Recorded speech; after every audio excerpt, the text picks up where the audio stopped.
Il était introuvable depuis plus de 8 ans. Xavier Dupont de Ligonnès a finalement été arrêté aujourd'hui en Écosse. L'information de cette soirée, l'arrestation de Xavier Dupont de Ligonnès, soupçonné d'avoir tué toute sa famille en 2011 à Nantes.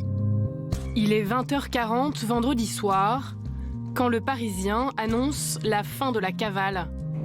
Xavier Dupont de Ligonnès a été vu pour la dernière fois en avril 2011 dans le Var. Depuis 8 ans, il a disparu. Mais vendredi, un renseignement anonyme parvient à Scotland Yard. Le fugitif serait en route pour l'aéroport de Roissy. Les policiers français n'ont pas le temps d'aller vérifier. Le suspect est déjà dans l'avion. Ce sont donc les policiers écossais qui interpellent un homme à son arrivée à Glasgow. Selon la police écossaise, les empreintes digitales correspondent à Xavier Dupont de Ligonnès. Un homme a été arrêté à l'aéroport de Glasgow et demeure en garde à vue à la suite d'un mandat d'arrêt européen émis par les autorités françaises. Xavier Dupont de Ligonnès serait méconnaissable. Il aurait voyagé sous une fausse identité, celle d'un retraité. Les médias français s'emballent et suivent en direct la perquisition d'un pavillon à Limay, en banlieue parisienne, là où vivait l'homme interpellé à Glasgow. Mais peu à peu, au cours de la nuit, des doutes commencent à apparaître. Il y a une suspicion sur les empreintes, mais c'est en cours de vérification, en cours de confirmation.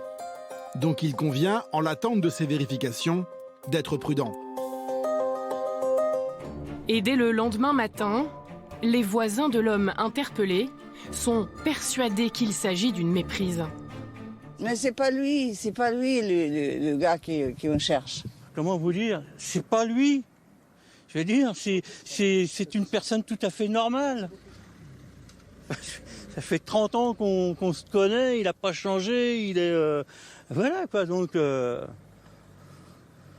c'est tout, là, je vous dis, là, c'est un pétard mouillé, là. Vous allez voir, demain, vous remballez tout, voilà.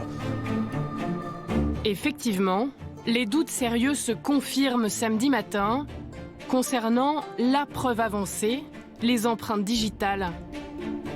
Seulement 5 points correspondent aux empreintes de Xavier Dupont de Ligonnès, bien loin des 12 points de correspondance nécessaires en France pour valider une identité.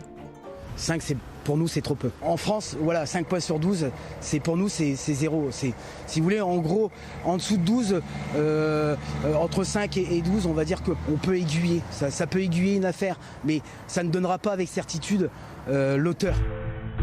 En parallèle de ces relevés d'empreintes, un test ADN a été réalisé.